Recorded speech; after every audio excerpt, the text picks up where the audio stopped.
Hi, this is Teddy, and I've got a joke for you. What state is round on the ends and high in the middle? Ohio! And that's where we will be hearing Pulitzer Prize winner Connie Schultz from today on Two Broads Talking Politics, part of the Demcast Podcast Network. You should really stay home and stay safe.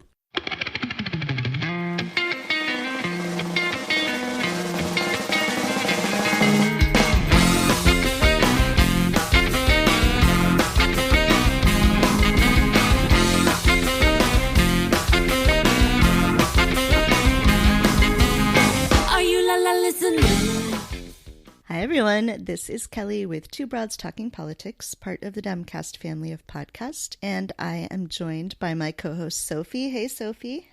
Hey Kelly. And our special guest today, who I'm thrilled to be talking with, is Pulitzer Prize winning journalist Connie Schultz. Hi Connie. Hi there. So we are excited to have you with us. We're all Ohio natives here on the call, so we'll talk some about Ohio. But first, just tell us a little bit about how you're hanging in there during this intense quarantine. Well, I'm at home full-time with my husband, Sherrod Brown, and because of his job, as you both know, he's a U.S. Senator, we don't usually spend this much uninterrupted time together. So for us, it's felt like a blessing in that way. We do joke that we're lucky after 16 years of marriage that we still like each other so much. And we're here with our two dogs, Walter and Franklin. Our 4 kids and their spouses and all our grandchildren are healthy, and that matters a lot. I've had some friends, however, going through, including some diagnoses of COVID-19 with various results. We have not lost an immediate friend, but we have certainly lost some people that we knew. And other than that, it's work, right? I'm finishing up. I just taught my final 2 classes at Kent State, my alma mater, where I'm a professional in residence there in the journalism school. And we were doing a lot of Zoom sessions, and I'm going to miss them terribly. And my novel comes out in a month, The Daughters of Erietown. So I've been winding up all the book talks have been canceled or postponed, even the sellout events, which can break my heart until I keep my perspective and realize just how lucky I am that everybody's doing what they can to keep everybody healthy and alive. So I'm doing a lot more on-screen stuff for the book, and I'll be doing a lot more video interviews than I had anticipated, but I'm actually getting kind of excited about all of that. And I'm writing and I'm working on something new, and it's just, that's the life of a writer. You know, you're always working, and if you're not, you're wondering what's wrong with you, so you get to writing just so you can feel normal again. So you're at Kent State, and we're coming up on the 50th anniversary of the May 4th shooting. Yes. My parents were actually students there at the time. I think you were slightly after that. Oh my goodness. It was Kent planning to have been doing things, in memory of the 50th anniversary. I assume they're not doing things in person now. Right. There was a lot scheduled, including Jane Fonda coming for a keynote to the campus. All of that is on hold, of course. They will be doing some stuff online, some virtual events. But the most significant thing to me about this, in addition to, of course, just acknowledging this, it's an anniversary of a tragedy, not just at Kent State, but in the country. And I would never have come back to teach at Kent State. I graduated in 1979, so I started there in the fall of 75. I would never have returned had they not really owned their history and made it part of the curriculum at Kent State. And I don't know if either of you have been on the campus in recent years, but now there are markers where each of the students were killed. There is information on, we have a museum dedicated to May 4th. None of that existed when I was there in the 70s. In the 70s, the university was really trying to just pretend it had never happened and was affiliated with none of the events on the anniversary date every year. And now the university hosts those events. I consider that great progress. You mentioned that you have children who have kids at home. I imagine this has got to be really hard as a grandmother to not see your grandkids. I know when we are having Zoom calls with my parents, just it's palpable how much they miss getting to hug their grandchildren. What are you sort of, there's all these mixed emotions that we're all having about all of this and wanting to stay safe and all of that. But what has this sort of emotionally been like being away from grandchildren? As I told one of our kids the other day, I've never felt more worthless as a grandmother because it is my nature to, I would just sweep in and start helping with childcare and helping even with the teaching at home. But none of them want us around because they're all trying to protect us, right? So we have 7 grandchildren.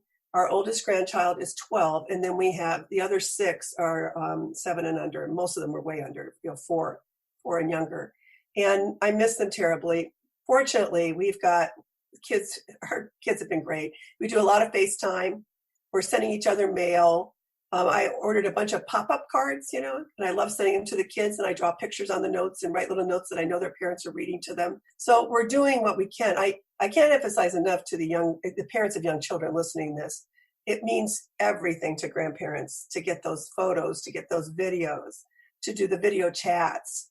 And I know you're exhausted and tired, but it's good for your kids too, to see us. And it really, a lot, we're lucky. We have each other and we're so busy, we don't feel lonely, but there are a lot of grandparents who are living alone right now.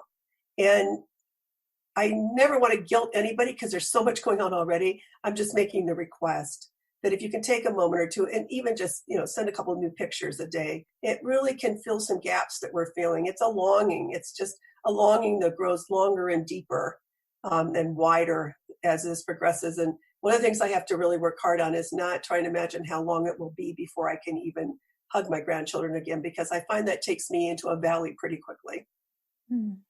You teach journalism. I'm wondering if we can talk a little bit about COVID-19 and journalism. Sure.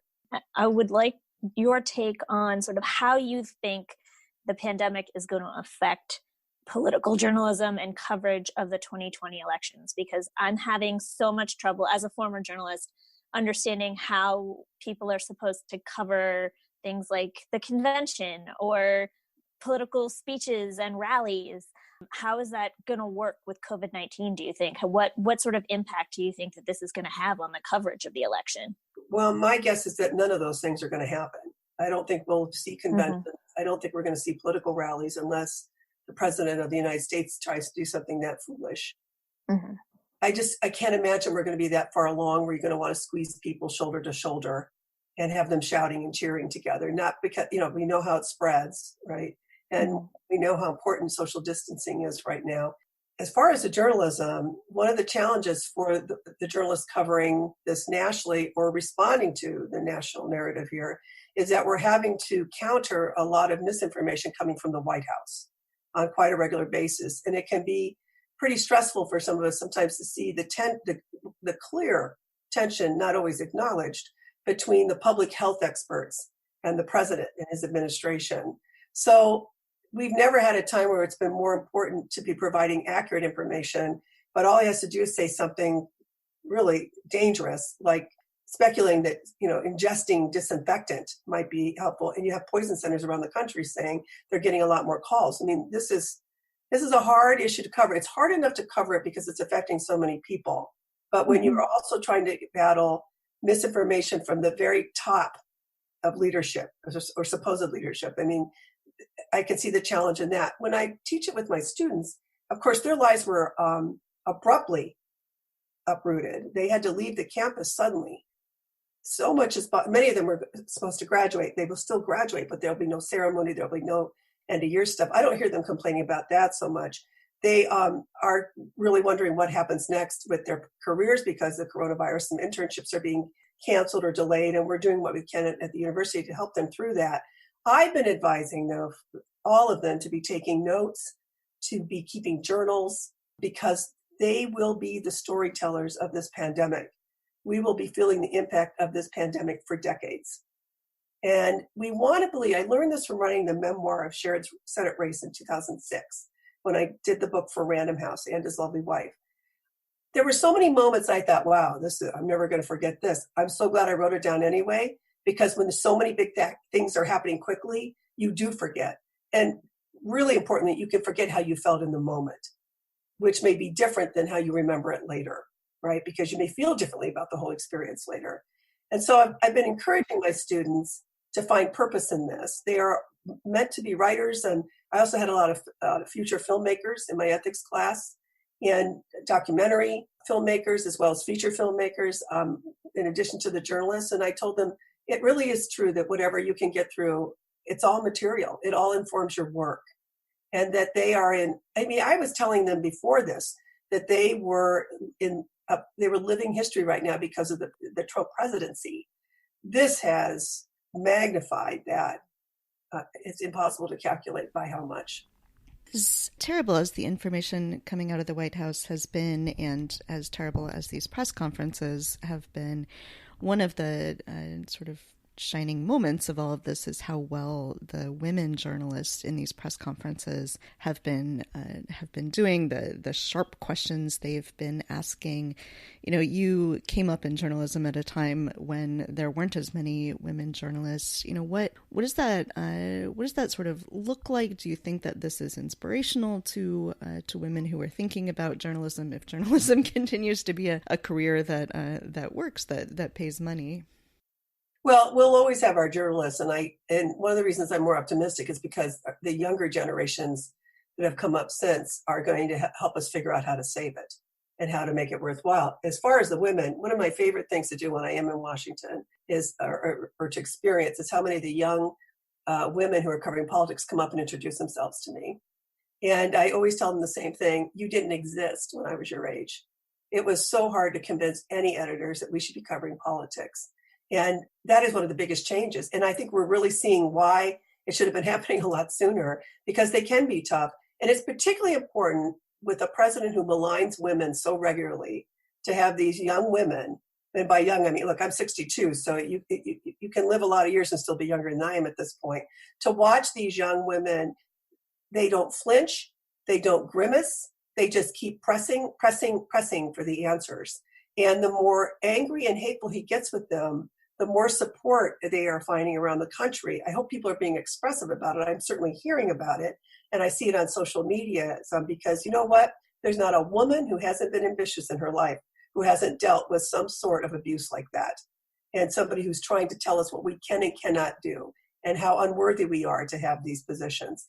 So in some ways, a lot of us can identify with it, and it just feels wonderful to watch them he gets no traction when he tries to intimidate them. So I want to ask you about this book that you've written. I believe this is your first novel, The Daughters of Erietown. So tell us a little bit about, what sort of the inspiration for writing this was, why you're trying your hand at novel writing, and, sort of who you hope reads the book. Well, I've always loved fiction. I grew up reading fiction. I read policy all day long. My rule at night is that I only read fiction because I've so appreciated being taken away into other people's worlds, into other people's minds, right?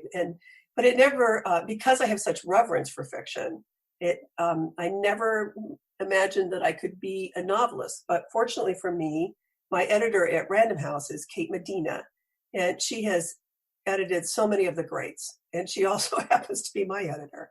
And she came for me right after the Pulitzer. She wanted me to work for her. She wanted me to be a Random House author. So I did a collection of my essays for them with, some new material. And then it was her idea that I write the memoir of Sharon's Race. But right before that second book came out in 2007, she really started to push me to consider writing fiction. And one of the ways she put it was that the working class is really underrepresented in modern literature. And I couldn't disagree with that.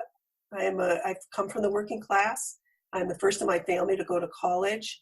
I want to stress by working class, I mean a racially diverse working class, which it has always been. Half of my class, every class through elementary school, was half Black. So I say that because I feel so strongly that we're not talking about that enough when we talk about working class people. And also, I don't ever accept that if you grow up white working class, you have to end up being racist. I say frequently that our roots are our beginnings, not our excuses. And in my case, even though my father struggled with race all of his life, I had a lot of Black friends in school. And so when he would start ranting, I would see their names and their faces. And it's so altered at such a young age how I saw my father on that issue. So when I started thinking about it more, I started to imagine that maybe I did have a story to tell. It took me a lot longer than they would have wanted, but I have to say Kate Medina is relentless and patient at the same time. She gets her claws into you in a good way, and she does not let go. So this is a story about 4 generations of women, and there are men, of course, in the story as well, but the Daughters of Erietown they're not always related, but they are daughters of this town, and this is a small working class town on the shore of Lake Erie, written by a woman who grew up in a small working class town on the shore of Lake Erie. And while it's not named after my hometown, Ashtabula, there are certainly some similarities there in the book. The people are mythical, of course, but the people who helped raise me in a small town, you're so often, you have all these self-appointed surrogate parents, right? And aunts and uncles. And the souls and dreams of so many of them have shown up, I find, in the characters in this book. And so it's about love and forgiveness, and it's about really big mistakes and how much are we capable of forgiving and when is it okay not to. It is about women's lives over a period of decades and how we've evolved over time, but how so much is yet to happen. But you only see that through the lives and the constant struggles and the victories in these women's lives. But at its heart, it is a story about people who are very much like affluent people until the big problems come and they have no money to fix it. And that's when dreams die for working class people and when life becomes so much harder. Speaking of your books, I really enjoyed your memoir and his lovely wife, and I felt very much like a kinship with you. Thank you. My husband is not a politician, but he was for a while an Episcopal priest. And I am also, a feminist married to someone in a political position in which my, marriage is very much scrutinized. Well, there are automatic expectations of you as a pastor's wife, right? Mm-hmm, definitely. And that's what I mean by same thing. I don't mean to suggest that your husband isn't in an honorable profession. And of course, I happen to think politics can be quite the calling, as I'm married to one of the finest ever. But yeah, that automatic role people want to assume for you can be a challenge. How did you deal with it? I didn't deal with it very gracefully. But which I guess is probably part of the reason why he has moved away from that. But I just sort of ignored it, and I don't think I did that very well. I think you're being hard. I suspect you're being hard on yourself, but keep going. Probably. But I was wondering if you'd talk a little bit about your more recent experiences being, married to a senator in Ohio, because I know that book was published, I think it was 2007. Yeah, it was a time ago. Well, it's a couple things that are different, I would say. One of them is I don't worry anymore about proving myself to anybody that I can still be a journalist. I've remained a columnist all these years. Of course, we have a whole new scary thing happening with the novel. But, as I tell my students, if you're never getting scared, you're not growing. So here comes a growth spurt, right?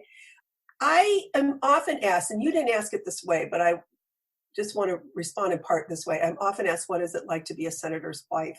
And I always respond with the truth, which is I don't know what that means. I only know what it means to be married to Sherrod Brown, right? And his job is really important. But look, we wouldn't have gotten married in middle age if we hadn't had a lot in common.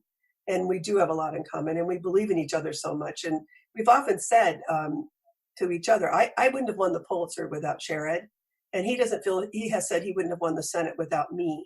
And it's not because we meddled with the work. It's because we believed in each other and made each other braver in the most scary of times. In the times when we were feeling the weakest or most vulnerable, we've always been there for each other. And I feel really fortunate to have this marriage, this marriage of 16 years. So we were just talking the other night, as I said, we've not usually had this much time together. And it's been wonderful because usually he leaves for Washington on Monday, comes back Thursday evening. It's a short flight, but it's still, built into that has been always an independence here. But I'm an independent woman, so that's been helpful.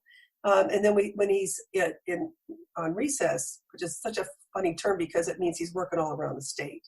And I may actually see less of him because he's he doesn't come home often on Thursday night. So we're together more, and we've evolved so much as a marriage in good ways that can only happen with time.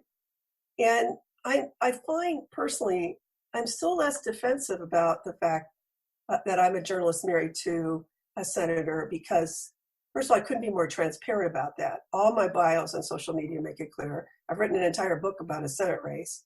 It doesn't at all mean I can't be who I am. And he jokes, certainly. I mean, he likes journalists probably more than a lot of his colleagues, but he couldn't have married me if he didn't because I wasn't going to try that, right? So I would think that the biggest evolution here is simply my comfort with the whole thing.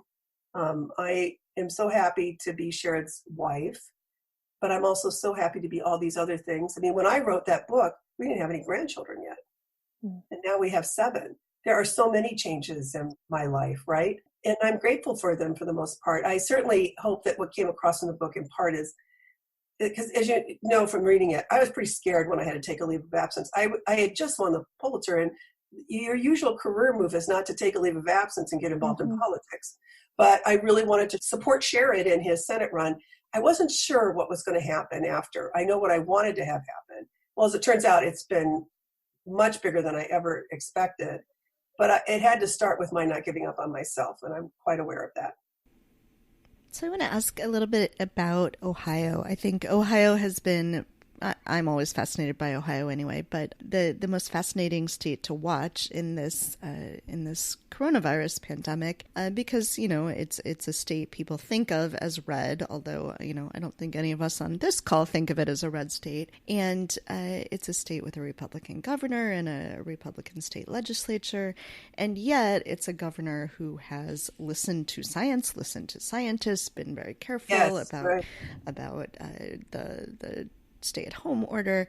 What is it about Ohio and Ohioans that leads to sort of all these what seem like contradictions from the outside? Do you think that the politics isn't as straightforward in Ohio as I think a lot of people maybe think it is? Well, it never has been, right? We've always been a swing state and a bellwether. And I had a kind of a spirited exchange with somebody from Cook Report this week on Twitter who said that Ohio is irrelevant. And first of all, I just think all old formulas we can never assume they work anymore, right, after 2016. And I think Ohio is in play. Does he have to win Ohio to win? No, but why would you ignore Ohio? Because it would be assuming Wisconsin and Pennsylvania and Michigan and we just don't know how it's going to be. It's April when we're talking about this. But the thing I also point out is that 2 years after Donald Trump won Ohio by 8 points, Sherrod ran and won by 7. And that means he had to get some of those Trump voters. And he did. We know he did. We know from the data. I sat in on focus groups with Trump voters numerous times throughout the campaign. They always split the men from the women, and they don't know you're watching. And they understand others will be watching, but they don't know who is watching. And it was really interesting to me because the men were lost to us. They were never going to. I remember 2 weeks after John McCain died, we had a focus group of men, and 2 of the men were talking about how he wasn't really a war hero because he got caught, which is straight out of Trump's playbook, right? And it's appalling. I mean, we both knew John and respected him a great deal, and I didn't agree with him a lot on politics, but there was no denying his war hero status during the Vietnam War. The women, though, started peeling off, and the women were peeling off over 2 issues at the time: healthcare and family separations at the border. Now, this was before we had the gun massacre in Dayton, and it was before COVID-19 and the president's mishandling of that. And then we just had a Baldwin Wallace poll come out, I believe today, that says Biden's ahead by 1. Again, we have a long way to go, but that certainly sounds like a state in play to me. Yeah, I'm glad that you brought up the point about different demographic groups peeling off, because I just read an article this morning about how the polling indicates that some older voters are actually peeling away from Trump because of the coronavirus. Do you think that that's something that's happening in Ohio as well? I don't know, because I haven't seen that polling yet. I will say this: it would not surprise me if it's happening, because we are seeing this administration talk about people as if some groups are discardable, are we not? And one of them would be older people. It's a crazy strategy coming out of the White House, because older people almost always vote. They vote in larger numbers, right? So I would not be surprised if that's happening. I can't state as fact yet that I've seen any of that kind of polling. I mean, my parents are in late 60s in Ohio, and they're certainly not voting for Trump, but they weren't going to anyway. Oh, is that right? Yeah. No. I mean, I know plenty of look, we are so tied in with labor here, for example. And so we know that while they were angry, and I also just think we have to be really blunt here. There are many reasons people didn't vote for Hillary Clinton, and there is no point pretending that a lot of them didn't vote for her because they didn't want a woman. And that is something we're always dealing with. Look how this played out in this primary. Mm-hmm. There is just no denying this. And I get really frustrated when people want to make it something about, well, it was her record, or, oh, she'd been around too long. Yeah, sure. Did some have Clinton fatigue? No question. I recommend that new documentary, I believe it was on Hulu, right, about Hillary. It was wonderful. And I remember my 32-year-old daughter texting me at one point, and she said, I'm watching this documentary about Hillary and I'm crying. And it really summed up how so many of us have felt. A lot of young women in her as well, and a lot of young men. It's funny that you say that, because my mom and I both watched that same Hillary documentary together, got angry together because my mom had come to visit me, and we both just, it was so good, but it was so frustrating to sit there together and know what had happened. I really think it's important to acknowledge that in this time, because right now we're basically being told, and I understand that Joe Biden's going to be the nominee and we've got to unite around him. There's no question that the most important thing here is defeating Donald Trump. But I would never want all the women in this country and the men who love them to think that this means we're also going to put on pause what has been happening to women in this country, and continues to happen to women in this country, including the lack of opportunities for us to lead. So that is still on the agenda, always. It's just right now the most important thing is to get the most dangerous president we've ever had in U.S. history out of the White House.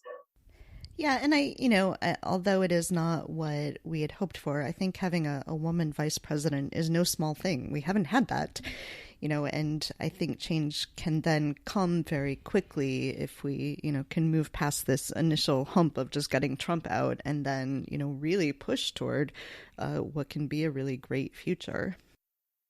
That's an excellent point, Kelly, about a female vice president. I can't imagine it won't be. I'm particularly hopeful it will be a woman of color.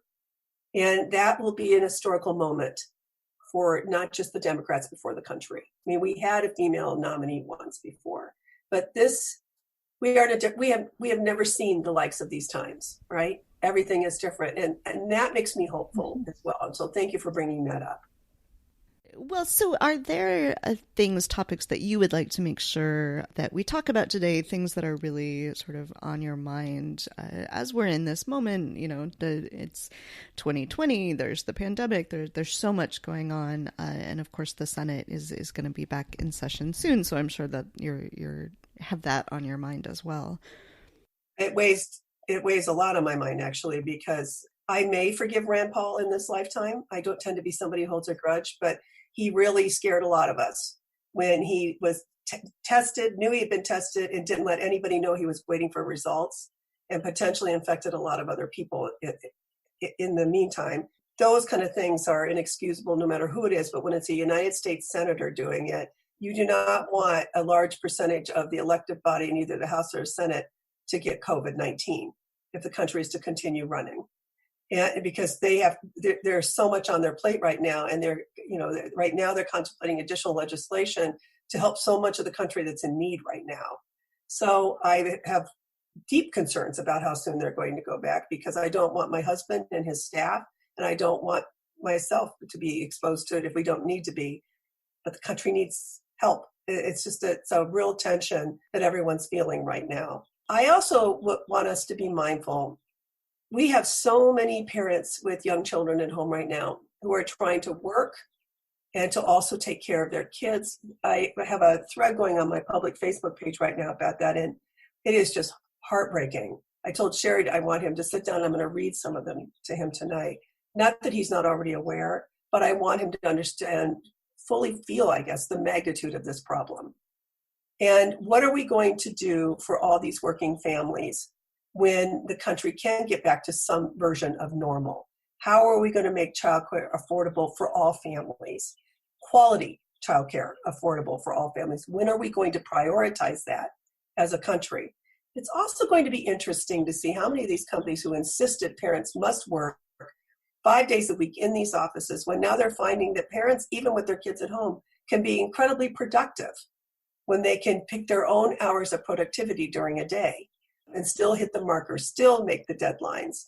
So there's that piece of it. Then I want to switch for a second to this essential workers. Many of us I come from a family of essential workers. If my parents were alive right now, and if two of the main characters in my novel were real people, they would be working right now, because one is a utility worker, which is what my father did, keep the power on, and one was a nurse's aide, which is what my mother was. So she would have been on the front lines of healthcare, taking care of patients. Those of us who grew up with people like this, or have always seen them as not invisible, have always known them to be essential.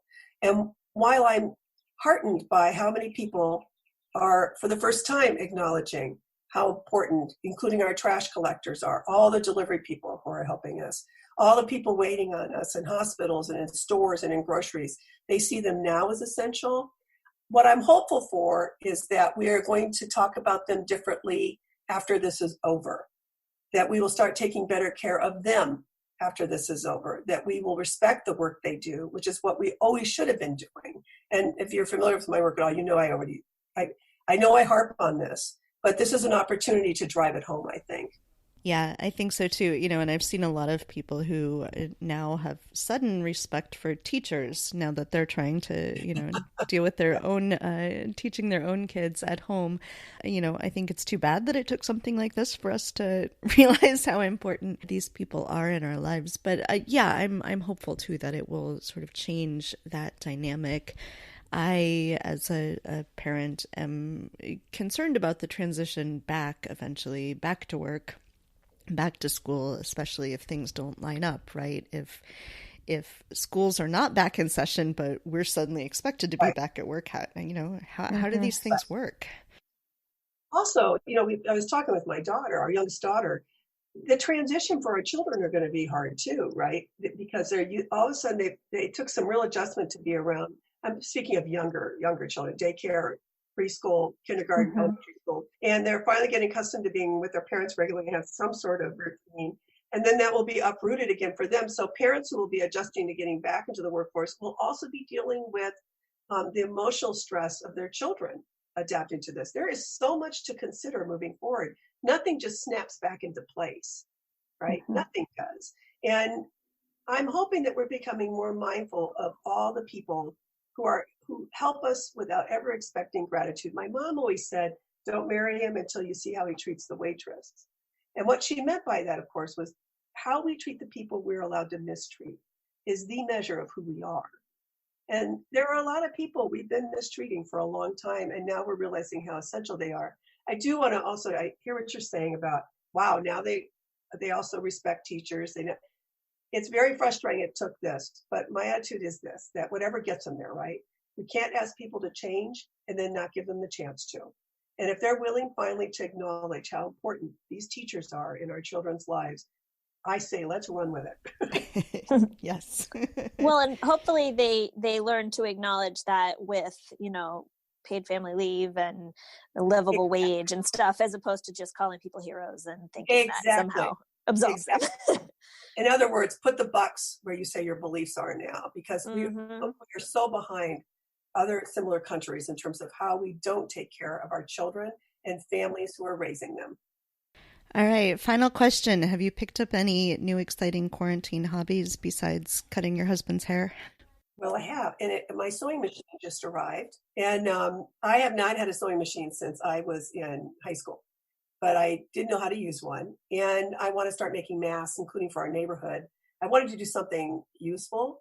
And so it just arrived. And as soon as I finish grading, which will be in the next couple of days, I'm going to set it up. And I've got all this fabric. And I'm going to start making face masks for everybody who wants one in my orbit. And that's a pretty large orbit at times. So I'm looking forward to doing that. I have to say, I attempted a jigsaw puzzle. Two of my best friends dropped some off on the front porch for me. And I'm patiently getting better at it. I am really living my mother's life now. I used to tease her that she always had one going. And I find that when I work on a jigsaw puzzle, it is the only time I don't think about anything else, because I'm so determined to get those pieces interlocked. I love that. I've turned fully into my grandmother. I'm knitting and baking. Well, I've always cooked, so I enjoy the cooking. You have to get creative, but I find that I'm appreciating that as well. Look, we're all going to be different. We are going to be different when this is over. That can be in many ways a good thing, but to deny that this will change us in any way, I think is magical thinking. So let's with intention decide how we're going to be different.